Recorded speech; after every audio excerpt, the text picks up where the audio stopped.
Buenas tardes, nos encontramos con el doctor Luis Eduardo Daza, experto internacional en temas de prevención de lavado de activos y profesor universitario. Doctor Daza, ¿cuál fue su intervención en este segundo foro internacional de delito financiero aquí en Bogotá, Colombia? Hernando, muchas gracias.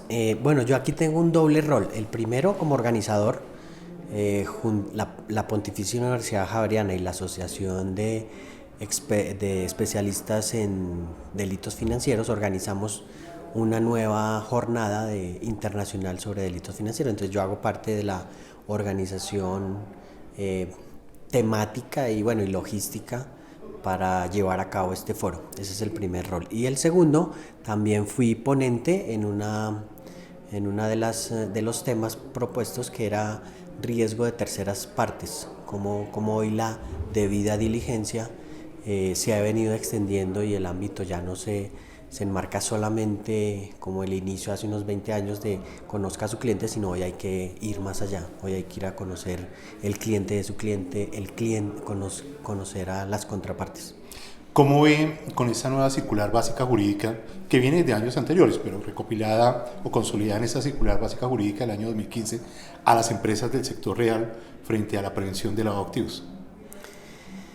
Yo lo veo como un proceso que se ha venido desarrollando. La iniciativa en Colombia y en la mayoría de países siempre ha sido del sector financiero, pero Colombia también ha entendido bien esa experiencia de luchar y de prevenir y cuidar sus negocios frente a estos riesgos, y entonces se ha ido extendiendo al sector real. El gran sector empresarial en Colombia, yo creo que se demoró en entender el mensaje. La Superintendencia de Sociedades desde el 2009 expidió una circular recomendándole a las empresas adoptar medidas para protegerse de este riesgo. Pero de 2009 no hay empresas, no hubo como esa acogida.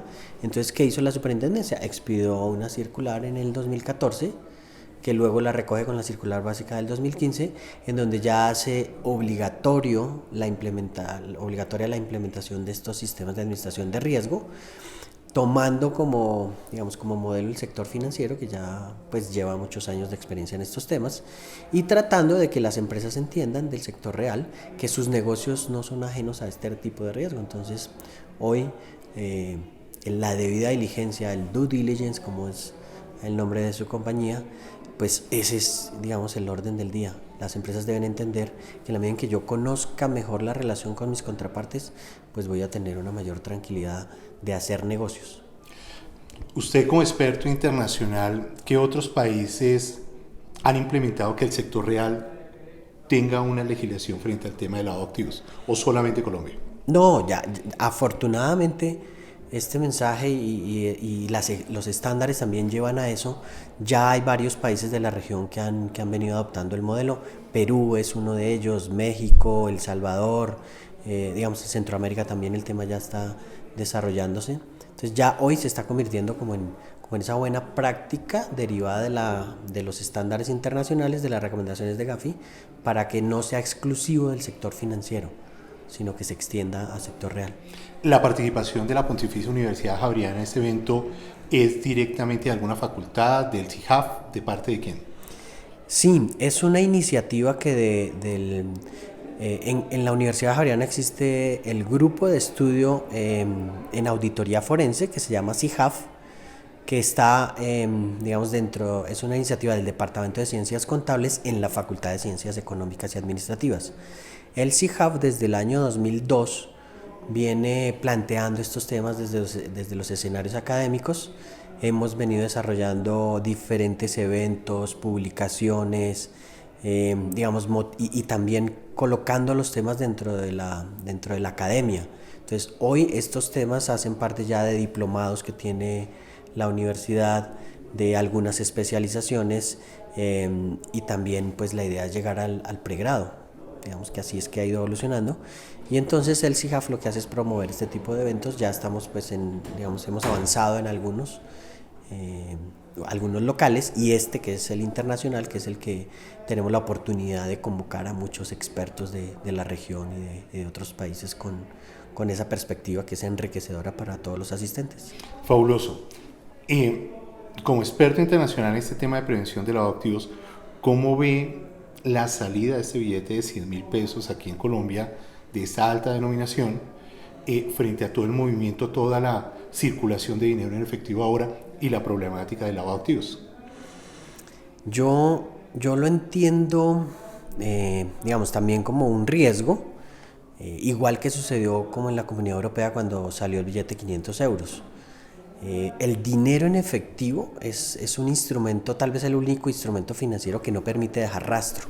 Por eso es tan atractivo para los negocios ilícitos. Por eso hay que establecer medidas, y cuando apareció el billete de 500 euros, pues fue una gran oportunidad para las organizaciones delictivas y en general para las personas o empresas que quieren ocultar el origen de sus actividades. Entonces es un instrumento que les permite acumular mucha riqueza en menor espacio. Yo creo que ese es el riesgo también que hoy en Colombia se puede presentar con la emisión de este nuevo billete, que va a ser muy atractivo para, digamos, tratar de acumular riqueza en poco espacio, y seguramente pues es una oportunidad para actividades ilícitas. Sin duda que pues también será un instrumento comercial, digamos, un instrumento financiero que se use en negocios lícitos, pero pues tiene ese riesgo. Perfecto. Doctor Daza, muchas gracias. Con Muy el amable. Buenas tardes, nos encontramos con el doctor Dani Julián Quintana, jefe de la Unidad Nacional de Extinción de Dominio por Lavado de Activos, ahora director nacional del CTI. Correcto. Doctor Quintana, ¿cuál es su ponencia en ese momento? Bueno, vamos a tratar un tema muy interesante que es los delitos fiscales en Colombia y su relación con el lavado de activos. Y pienso que es un tema que ha tenido poco desarrollo, poco debate, y es importante que comencemos a preguntarnos estas cuestiones que son trascendentales para el país. Fabuloso. ¿Y qué tan comprometidas están las empresas del sector real frente a el tema de la prevención de la evasión fiscal? Bueno, para nada es un secreto que tanto en prevención de lavado de activos como otros delitos, incluyendo delitos fiscales, es muy corta la prevención. Por eso tenemos que hacer un gran trabajo y hacer hincapié en la prevención, no solo el lavado de activos, sino otros delitos, con la finalidad de cubrir un mismo objetivo, y es luchar contra la delincuencia. Y eso pues la Fiscalía tiene una labor muy importante, a pesar de que no es su esencia por naturaleza prevenir delitos, pero sí puede mandar unos mensajes interesantes a la sociedad de que es un objetivo en común. Excelente. ¿Cuál es el perfil de los investigadores en este delito? Bueno, aquí tenemos unos perfiles muy altos. Nosotros como Fiscalía hemos hecho una reestructuración muy interesante donde hemos enfatizado en que el profesional tiene que ser alguien con maestrías, doctorados. Cuando vayamos a juicio, estos grandes profesionales sirvan para la Fiscalía y que no nos veamos en desventaja frente a los peritos de la defensa. Doctor Quintana, muchas gracias. Bueno, mucho gusto. Buenas tardes, nos encontramos con el doctor Javier Hernando Villa, en representación del Ministerio de Justicia y del Derecho. Doctor Villa, ¿cuál es la ponencia que usted va a tener el día de hoy? Vamos a hablar sobre la articulación de la política pública contra el lavado de activos y la financiación del terrorismo, y el papel del Ministerio de Justicia en la política. ¿Y cuál es la visión del colombiano de a pie frente a la política de riesgo reputacional? Bueno, digamos que es la primera vez que en Colombia tenemos una política nacional contra el lavado de activos y la financiación del terrorismo. Y es una política escrita, y esa política se tradujo en el documento COMPES, el 3793 de 2013. ¿Por qué es importante ese COMPES? Porque fue la primera vez en que se hizo un diagnóstico de la situación actual del lavado de activos en Colombia. Y no solamente se dedicó a encontrar cuáles eran como los principales delitos de lavado de activos, sino también se dedicó a revisar la coordinación de las entidades, el intercambio de información, si las instituciones, entidades de investigación, judicialización y sanción estaban funcionando correctamente, qué les pasaba, qué necesitaban. Entonces fue un diagnóstico muy importante. De ahí salió la política pública contra el lavado de activos, y esa política pública lo que pretende es incorporar a todo el sistema antilavado de activos. Y si uno se preguntara, ¿quién compone el sistema antilavado de activos? Pues la respuesta es sencilla, pero a la vez es bastante amplia, porque el sistema antilavado de activos lo componen sistema financiero, sector real, empresas, sector solidario, sector social, y una parte muy importante, la sociedad, los hogares, las personas, nosotros como padres, como hijos, como hermanos, como trabajadores, todos integramos el sistema antilavado de activos. Entonces, ¿cuál es la visión del ciudadano de a pie? El ciudadano de a pie ve que las autoridades pueden o no tener una acción eficaz o eficiente en la lucha contra el lavado de activos, y tal vez piensa que no le toca. Y en el fondo no se da cuenta que participando voluntaria o involuntariamente por conocimiento o desconocimiento del lavado de activos se ve inmerso en una colaboración y apoya a los otros delincuentes. Y en el fondo ese apoyo le genera un costo. Entonces uno se pregunta cuál es el costo que al ciudadano de a pie le genera el lavado de activos. Todo el dinero y todos los recursos que usa Gobierno Nacional en instituciones como la Policía Judicial, el CTI, la Fiscalía, la OIAF, el mismo Ministerio de Justicia y los otros ministerios invierten recursos en la lucha contra el lavado de activos. Recursos que pudieran ser utilizados en aspectos sociales, de salud, de infraestructura, y eso es lo que el ciudadano no ve, pero que en el fondo, apoyando el contrabando o inclusive el lavado de activos, es un impuesto indirecto que se le está aplicando al ciudadano de a pie. Perfecto. ¿Se sigue trabajando en los diálogos sectoriales? Sí, estamos trabajando en los diálogos sectoriales porque entendemos que hay que vincular más sectores de la economía a sistemas de prevención. Queremos que haya un sistema estándar de prevención del lavado de activos. Tenemos un estatuto orgánico de sistema financiero muy bueno, muy poderoso. Tenemos un SARLAF para el sistema financiero, pero queremos que el sector real tenga su sistema muy bueno, totalmente coordinado, que todos los sistemas estén coordinados y que cada uno no vaya para su lado, sino que tengamos un sistema totalmente integrado, articulado, para que sea un solo sistema de prevención en Colombia. Doctor Villa, muchas gracias. Muy amable. Nos encontramos con el doctor Carlos Augusto Oviedo, experto internacional en temas de prevención, control de lavado de activos y financiación del terrorismo. Doctor Oviedo, en un posible escenario posconflicto, ¿cómo ve la lucha de lavado de activos y financiación del terrorismo en Colombia? Uno de los puntos más relevantes justamente es que al quitar la denominación de grupo terrorista a las FARC y volverse un actor político respecto a los recursos que genere en su actividad legal, lícita, ahí va a tener un cambio de enfoque. También la inclusión en alguna de estas listas internacionales va a generar una reacción por parte de quienes emitieron estas listas al tener que sacarlo. Me refiero al gobierno norteamericano, por ejemplo, o la inclusión de listas en Europa, donde las FARC, el ELN y en su momento las AUC fueron consideradas como grupos terroristas. Y quiero resaltar en este aspecto porque cuando nosotros hablamos de posconflicto, estamos añorando un país en paz. Y sucede que lo que se adelanta en La Habana es un proceso de negociación con uno de los actores, con las FARC. Nos queda pendiente, y la buena noticia que hoy se registra en medios es el ingreso también a esas mesas de negociación de manera alterna con el ELN. Desmovilizado el ELN, desmovilizado las FARC, los factores que generan perturbación y que generan conflicto armado durante tantos años en Colombia pueden pasar a un segundo término. Esto supone también, desde el punto de vista de la institucionalidad, de la legalidad, que se viene una serie de efectos jurídicos con quienes estuvieron alzados en armas y que actuaron en rebelión y en conexidad otros delitos. Y cuando hablo de otros delitos, la financiación del terrorismo como fuente de recurso para su actuar en rebelión puede tener algún beneficio también por vía de conexidad. Esperemos que salga la ley en ese sentido, una ley de amnistía que debe ser aprobada por el Congreso de la República en su momento, y en ella debe quedar claros aspectos como este. Paulus, usted como experto internacional, ¿cómo está Colombia en la región? ¿Está adelante? ¿Está atrasada? Yo veo un gran esfuerzo a nivel nacional, a nivel institucional. El COMPES, por ejemplo, nos puso unos niveles altos de cumplimiento y ejecución en los estándares internacionales. El meter dentro de los criterios de aplicación de este sistema nacional antilavado los criterios de eficiencia, efectividad, es sumamente importante para el país. Eso lo ha puesto en un lugar de privilegio, digamos, de liderazgo a nivel continental. No obstante, debemos mencionar que, por ejemplo, la inclusión en lista gris de algunos países como Panamá, Ecuador, Nicaragua en su momento, demandaron un gran esfuerzo por parte de los actores políticos, por el legislador, el regulador, en la actualización normativa. Es decir, que Colombia en materia normativa está a la vanguardia frente a los escenarios en donde otros países también se han movido cuesta trabajo.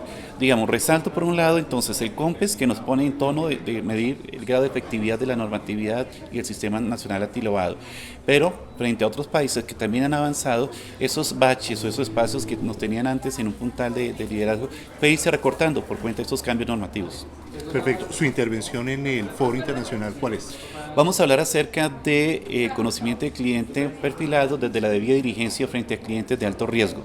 El objetivo de esta charla es ver cómo, no solamente desde el punto de vista de normas antilavados, se busca mitigar el riesgo frente a clientes de alto riesgo, personas políticamente expuestas, personas en zonas de fronteras, personas que manejan altos volúmenes de efectivo natural derivado de su negocio, las empresas transportes de valores, empresas minero-energéticas que están asociadas con movimientos altos de valores. Todos estos son clientes de alto riesgo. El Customer Due Diligence o la debida diligencia frente al cliente, a la luz de la legislación colombiana, como señalaba, no solamente es una norma antilavado, sino que también recoge esfuerzos que el regulador lo ha llevado a términos del SARIC, que es el Sistema de Administración de Riesgo de Contraparte. Okay. Entendido esto, en que buscamos cambiar el centro de la atención en el cliente como la contraparte del negocio y ubicar en la contraparte no solamente clientes, sino los inversionistas, los accionistas, los trabajadores, los contratistas, que ponen en riesgo a las instituciones con las que ellas se vinculan o con las que ellas desarrollan una actividad económica empresarial. Fabuloso. Doctor Oviedo, muchas gracias. No, a ti, Hernando, qué gusto y gracias. Un placer. Buenas tardes, nos encontramos con el doctor Juan Pablo Rodríguez, experto internacional en temas de lavado de activos. Doctor Rodríguez, cuéntenos cuál fue su experiencia en el evento y cuál fue su charla. Ok, ayer dicté una charla sobre el entendimiento de la ley de soborno transnacional, que recién se promulgó en Colombia desde la óptica de la OCDE, y ahora más tarde dictó otra conferencia sobre la manera de mitigar el riesgo de soborno en servidores públicos extranjeros. Fabuloso. ¿Qué impacto ve usted la salida del billete de 100.000 pesos en toda la lucha de prevención de lavado de activos? Pues me parece que es complicado porque tener un billete de esa denominación implica para los delincuentes una posibilidad de tener mucho más dinero con menos volumen, de manera que puede convertirse en una herramienta que el crimen organizado puede utilizar para efectos del lavado. Y en esta política posconflicto, un billete de alta denominación muy fácil de manejar, ¿cómo ve todo eso integrado? Pues en el tema del posconflicto habría que ver, digamos, la conversión de bienes o de activos a través del dinero en efectivo, o podría ocurrir las mal llamadas caletas, probablemente cambiadas de denominaciones muy pequeñas pasadas a billetes de 100.000, para, digamos, evitarse el problema el volumen tan grande de dinero en efectivo. No sé, yo estoy bastante preocupado por lo que pudiera hacer el crimen organizado a través de esta nueva denominación de billetes en Colombia. Entonces, ¿va a haber mucha circulación de dinero ahora? Pues yo no sé si mucha circulación, habría que ver también con el cambio de las otras denominaciones, porque se anunciaron nuevas carátulas para los billetes y habría que ver hasta qué fechas unos tienen vigencia y cuáles no, porque entonces eso nos podría poner en un escenario en que unos billetes ya no tendrían su capacidad de pago, digamos, y valdrían a ser tan comunes como cualquier papel. Entonces son tareas pendientes del gobierno, supongo que deberían aclararnos a todos. Perfecto. Doctor Rodríguez, muchas gracias. Bueno, a ustedes, gracias por la invitación. Buenos días, nos encontramos con el doctor Simón Guzmán, el funcionario de la Contraloría General de la República y gerente de línea de una de las principales compañías de auditoría forense en Colombia. Doctor Guzmán, ¿cómo le digo? Muchas gracias, un saludo para ti y para todos los que nos ven en este momento. Muchas gracias. ¿Cuál debe ser el perfil del funcionario dentro de las empresas en cuanto a temas de auditoría forense? Bueno, depende. El perfil en términos de campo profesional puede ir desde la contabilidad, o sea, un contador público con experiencia, sobre todo que tenga conocimientos de auditoría. Pueden ser abogados que conozcan sobre todo la normatividad que aplica para el mercado de la auditoría forense. Economistas como yo soy economista, administrador de empresas. También pueden haber ingenieros industriales. Ingenieros de sistemas son importantísimos por la tecnología forense que se aplica. Y profesiones conexas como la psicología, que puede aplicar psicología forense, o antropología, dactiloscopia, criminalística y todas aquellas profesiones que son paralelas a la actividad forense como tal. Fabuloso. ¿Y cuál debe ser el perfil del investigador en este tema? El investigador forense debe ser una persona, primero, que tenga una alta competencia profesional, que se esté formando constantemente, que se mantenga actualizado en temas de lavado de activos, de detección de fraude, de conocimiento de los posibles perfiles que puedan atacar una empresa. Pero por encima de eso debe tener, primero, certificaciones internacionales de conocimiento en temas forenses, esas hay varias en el mercado, pero también que busque información que existe en medios abiertos. Eso implica que tenga mucho criterio profesional, mucho que sea capaz de determinar tendencias inusuales, que sea muy crítico, que no crea y que no traiga entero. El principio fundamental del auditor forense como tal es piensa mal y acertarás. Ese es el principio fundamental. Entonces el profesional debe mantener siempre esa perspectiva. Siempre ser contrastativo, siempre ser crítico y siempre tratar de buscar dónde pueden estar los problemas, los errores y las faltas de cumplimiento de norma. ¿Cuál fue su ponencia acá en este segundo foro? Bueno, yo estoy hablando de técnicas especializadas de auditoría forense, técnicas modernas y formas de detección de información, técnicas de información y búsqueda. Fabuloso. Compañías como nosotros que manejan bases de datos, ¿qué tan importantes pueden ser para las empresas? Importantísimas porque el acceso a información clasificada, organizada, compilada en un solo sitio, nos permite a nosotros ahorrar tiempo en búsqueda de información, sobre todo para determinar perfiles, para evitar tendencias, para identificar que el cliente o el proveedor o la persona a la cual estamos analizando, investigando, no tenga o tenga algún tipo de anotación, algún tipo de bandera roja de acuerdo con las bases que existen. La recomendación, ¿cuál puede llegar a ser? ¿Que las compañías manejen sus propias bases de datos, que haya un tercero o la combinación de ambas? Bueno, digamos que el conocimiento de lo que realmente necesita la auditoría forense la deben tener pocas empresas. O sea, las empresas no pueden pensar en administrar información porque se quedan en las compañías, no permiten que haya más conocimiento. Y cuando existen criminales o personas que han tenido algún tipo de contacto con la criminalidad, digamos que es bueno que muchas empresas puedan saberlo para poder elevar sus alarmas y ajustar sus procedimientos para evitar el contagio y evitar exponerse a algún tipo de fraude. Fabuloso. Doctor Guzmán, muchas gracias. Muy amable. Muchas gracias. Muy querido. Hello, my name is Shahriar Shagagi. I am responsible for video consulting for technology and cybersecurity. Muy buenas tardes, mi nombre es Shahriar Shagagi y soy el responsable de todo el proceso de ciberseguridad en BDO Estados Unidos. So this is a great experience that I was part of, and actually this was sort of showed up on my radar almost no longer than a week ago. But I'm really glad that I made it to this great event. I think that the quality of the people, the presentations were amazing. And one thing that I really noticed is that all the people that were participating, they had a lot of passion and paid a lot of attention to the subject matter, which obviously means that this is an important topic for this part of the world. No tenía dispuesto hace una semana venir al evento, pero encuentro que es un evento muy importante, que la gente que participa en él, gente que es muy apasionada y que quiere conocer realmente lo que está sucediendo actualmente, es un evento que vale la pena y estoy muy contento de estar acá. So as we see, cybersecurity is becoming a major challenge for most organizations globally. It is going to obviously have a major impact in developing countries, and Colombia is no exception to that. Specific to our conversation from this morning, we actually tried to demonstrate that as you become more sophisticated with the adoption of technologies, then you also have to make sure that you understand that you're exposing your information, either your client information or personal information, in a more electronic way, and you have many points of entry that ultimately puts you at higher vulnerability. So that's when you need to really proactively think about cybersecurity. Okay. La ciberseguridad se ha vuelto un reto global, no solo porque tiene que medir el nivel de riesgo, la exposición que tiene sobre él, sino que hay que pensar en que la seguridad, la protección de datos es lo más importante. Can you repeat? And as you start to use more sophisticated way of doing accounting, and you leverage the technology for a variety of probability and anomaly detection, then one of the things you have to make sure that you have built in the foundation of your system is their cybersecurity prevention methods. Okay, los sistemas de prevención y ciberseguridad son lo más importante.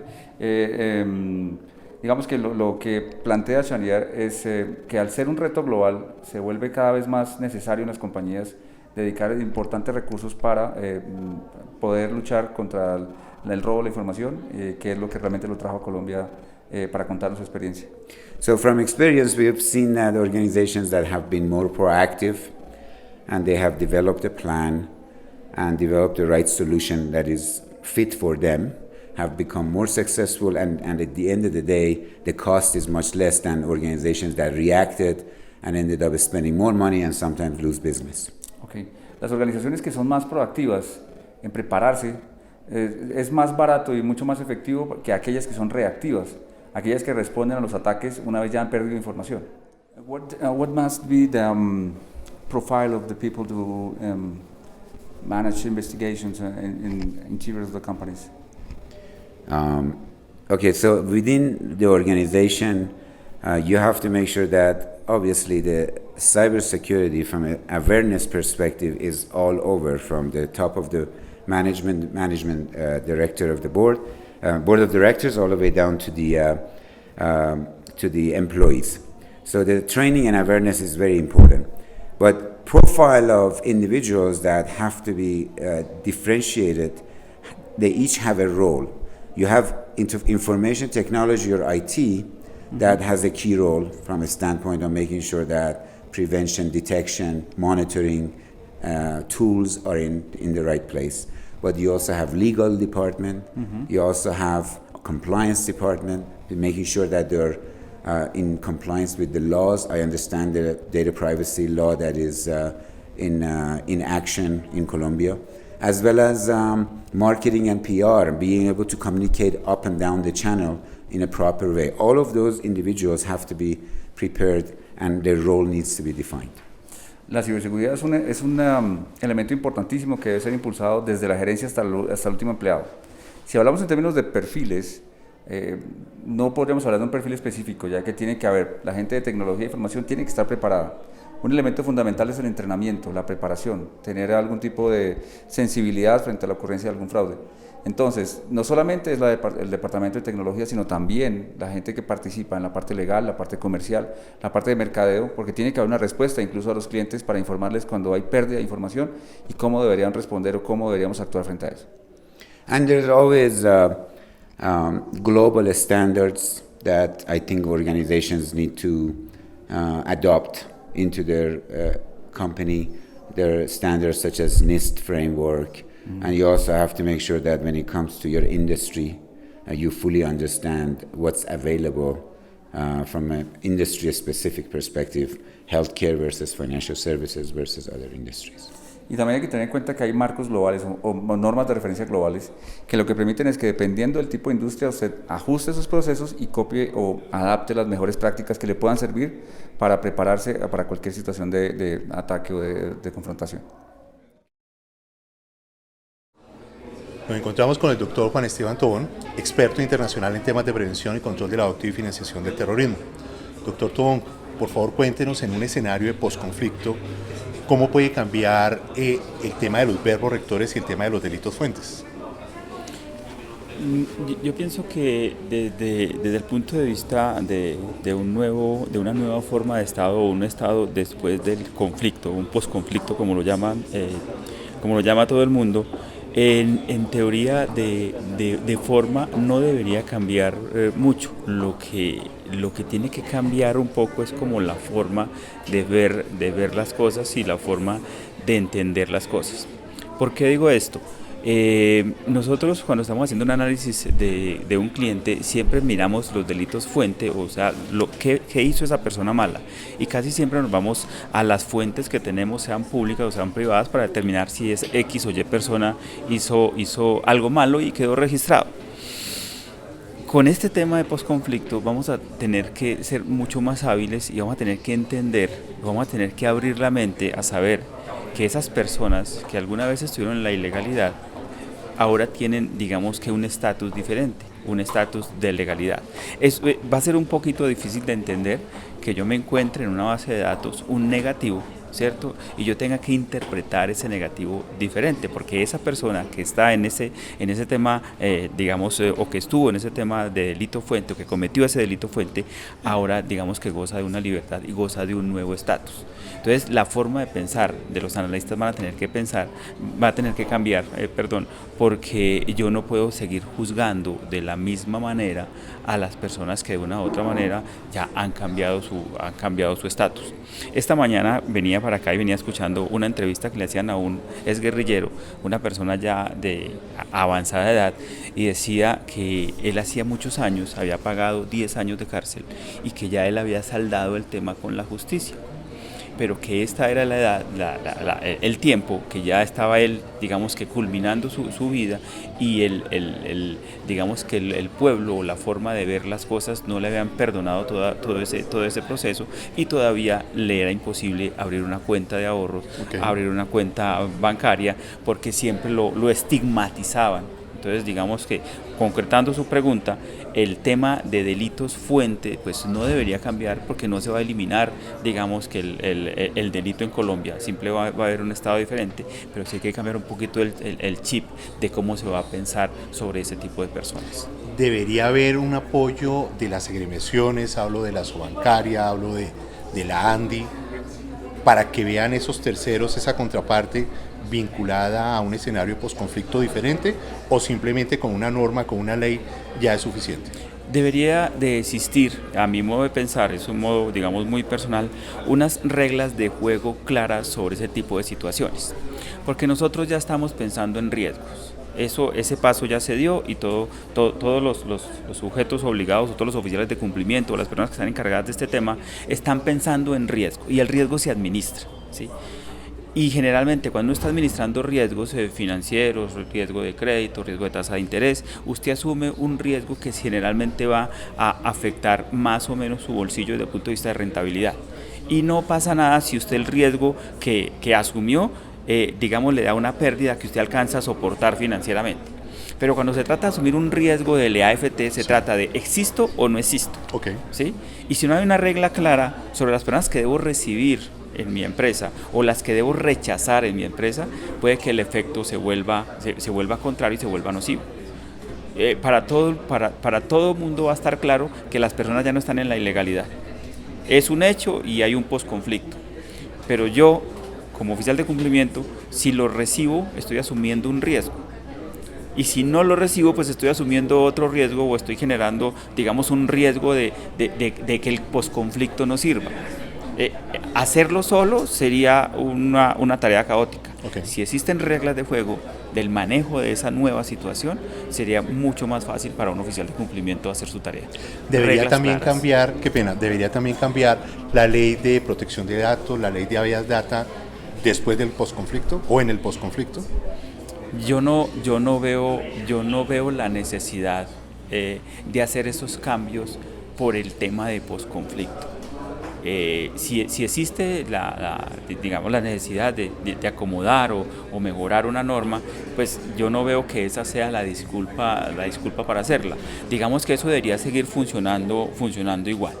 Ahora bien, tenemos una serie de personas que están en un lado, en estos momentos llamamos lado de la ilegalidad, y esas mismas personas van a estar de un momento a otro, por un plumazo, sí, van a estar en la legalidad.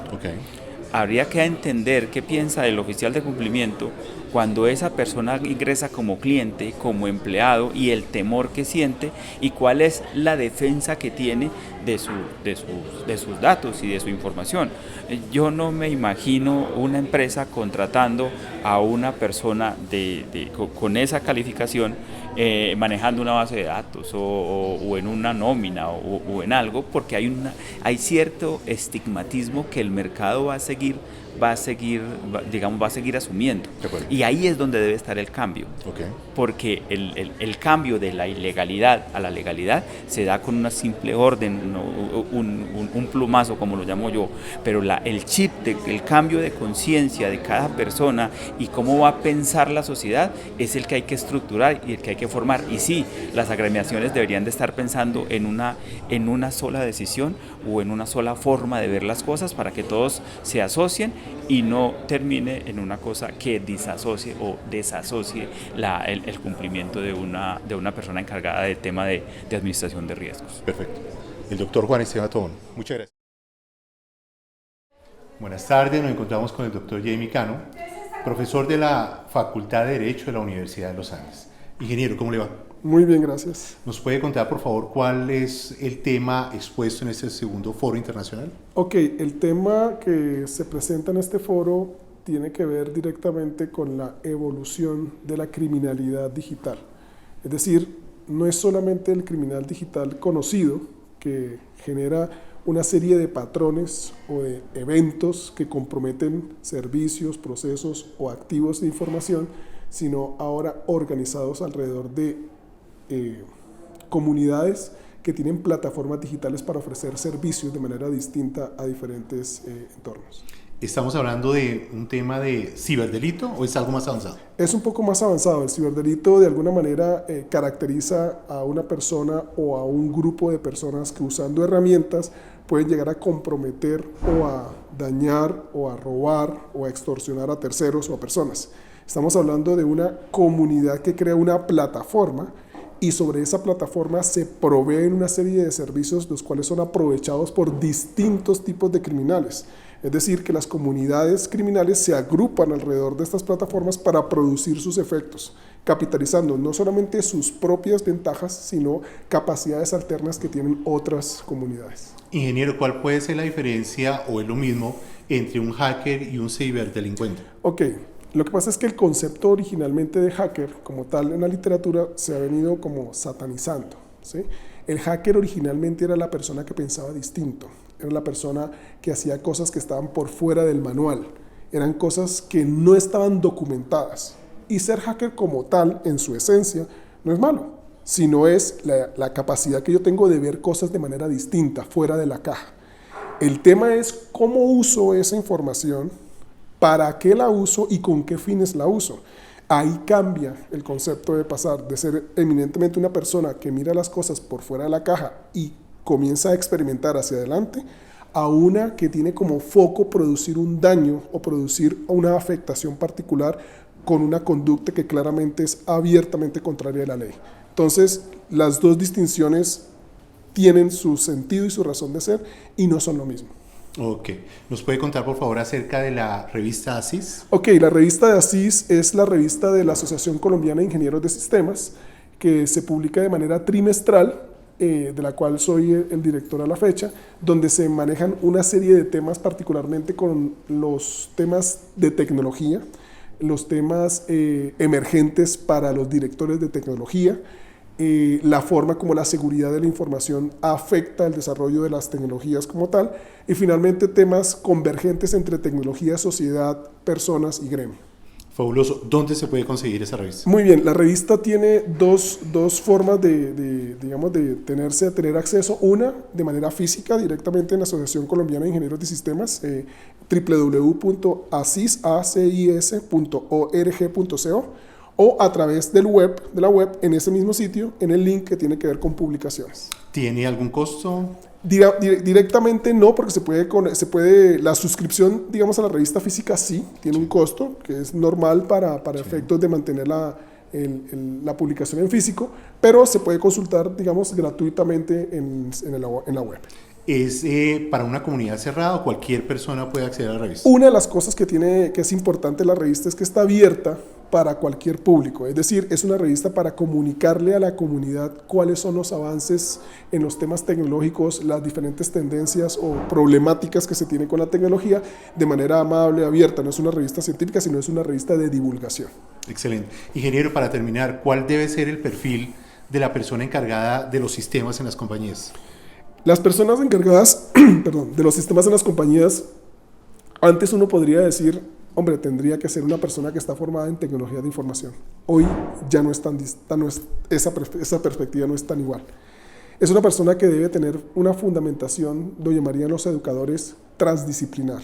Es decir, tiene que tener elementos de base en una formación académica concreta, pero tiene que tener la capacidad de poder conectarse con otros dominios de conocimiento para poder ver la globalidad de la organización y tener la capacidad de poder intervenirla y generar valor para ella. Fabuloso. Ingeniero, muchas gracias. A ustedes muchas gracias. Buenas tardes, nos encontramos con el doctor Gonzalo Vila, director para Latinoamérica de la Asociación de Especialistas Certificados en Delitos Financieros. Doctor Vila, mucho gusto. ¿Cuál es la intención de este segundo foro internacional aquí en Colombia? Bueno, la idea básicamente es capacitar, es crear conciencia entre todos los actores encargados de detectar, prevenir y combatir o crear los controles para combatir el delito financiero, o todo lo que llamamos delito de cuello blanco, crímenes económicos.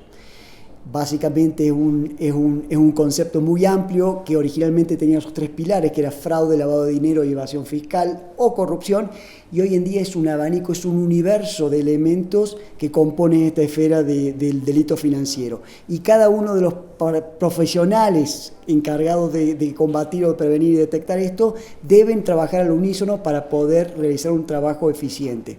Hablo de agencias de ley, reguladores, auditores internos, oficiales de cumplimiento, abogados o profesionales legales en las compañías. Y era un lugar donde principalmente estaba orientado o el combate estaba centrado en instituciones financieras, que era por donde pasaba el lavado de dinero. Pero poco a poco se ha extendido, debido a que estas organizaciones criminales detectaron que las instituciones financieras estaban muy controladas, hacia otras áreas, que puede ser el sector real, pueden ser industrias mucho más pequeñas, pueden ser compañías minoristas, pueden ser compañías mineras o extracción de hidrocarburos. Es decir, es mucho más amplio. Y la idea es un poquito llevar esta idea, este concepto, esta necesidad de capacitarse y de tener conciencia, no solamente al sector financiero, sino a todo el resto del universo, ¿no? Fabuloso. ¿Qué viene para la asociación ahora pronto? ¿Viene algún evento internacional?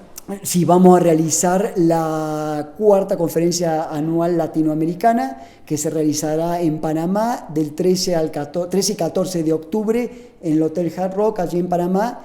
Y viene con mucha fuerza, en primer lugar, porque Panamá el año pasado promulgó una ley muy importante, muy estricta para los sujetos obligados allí, antilavado, y después porque bajo esta presión que Panamá experimentó por encontrarse en la lista gris, nosotros, por ejemplo, estamos muy cerca de realizar convenios con agencias gubernamentales panameñas muy importantes, a nivel ministerial, para que sus supervisados participen y se capaciten con nosotros en uno de estos elementos de la conferencia que vamos a realizar. ¿Cuál es el perfil de esos asistentes? Mira, hay mucha gente del área de cumplimiento, porque básicamente el área de cumplimiento antilavado ha sido como la principal línea de defensa en estas organizaciones. Pero de todas maneras se está extendiendo a muchas otras áreas. Auditores, por ejemplo, lo que hemos visto acá en Colombia, la participación de auditores y auditoría forense como concepto ha crecido exponencialmente. Yo creo que Colombia está llevando la bandera a la vanguardia en lo que es auditoría forense, que básicamente, para tratar de resumirlo, a pesar de que es mucho más que esto, es investigación de delitos financieros, investigación de crímenes económicos, y lleva a la vanguardia a Colombia. Bueno, esto también vamos a tratar de replicarlo allá en Panamá. Fabuloso. ¿Cuántos asistentes pueden llegar a Panamá? Estimamos que unos 200, 250 participantes van a ir a la conferencia. Perfecto. Por favor, ¿nos puede comentar acerca de la certificación que manejan ustedes? Bueno, la certificación nuestra es un diploma, es un certificado que obtiene aquel profesional que ha rendido y ha aprobado un examen. Es un examen de 145 preguntas, muy bien preparado, que ha tenido un proceso de casi de 8 meses de elaboración, y más de 600 profesionales han participado con su input en la elaboración de este examen. Es muy, muy bueno, muy, muy sólido y preciso en todo el campo de los delitos financieros, y cuenta también con un manual de casi 400 páginas que los profesionales deben estudiar para rendir el examen. Y Es un examen que en este manual abarca 14 capítulos. Entre los capítulos que estudia el profesional le damos mucho énfasis obviamente al tema de lavado de dinero, obviamente al tema de fraude, el tema de corrupción y evasión fiscal. Pero así todo también nos adentramos en otros temas, como por ejemplo lo que hemos visto en la conferencia aquí en el foro en Colombia, el tema de ciberdelitos, el tema de seguridad de datos, el tema, por ejemplo, hay muchos profesionales encargados de prevenir y combatir el delito financiero que no tienen, por ejemplo, que son abogados y no tienen el conocimiento o la instrucción en temas financieros. Entonces no saben leer, por ejemplo, formularios contables, no saben leer balances. Entonces, bueno, el contenido de la parte contable también la incluimos en el manual. Y después, bueno, gobierno corporativo, ética y estándares internacionales. Fabuloso. Para los interesados en la certificación, ¿qué deben hacer? ¿Dónde se pueden comunicar? Bueno, visiten nuestra página. La página nuestra es delitosfinancieros.org y allí tienen toda la información de la sección de la página nuestra de la certificación y la forma de contactarse. Bueno, nuestro contacto, el encargado de la parte de negocios es Pedro Infante. Se puede contactar pinfante@acfcs.org y si no, por la página delitosfinancieros.org. Perfecto. Doctor Vino, muchas gracias. No, muchísimas gracias a ustedes.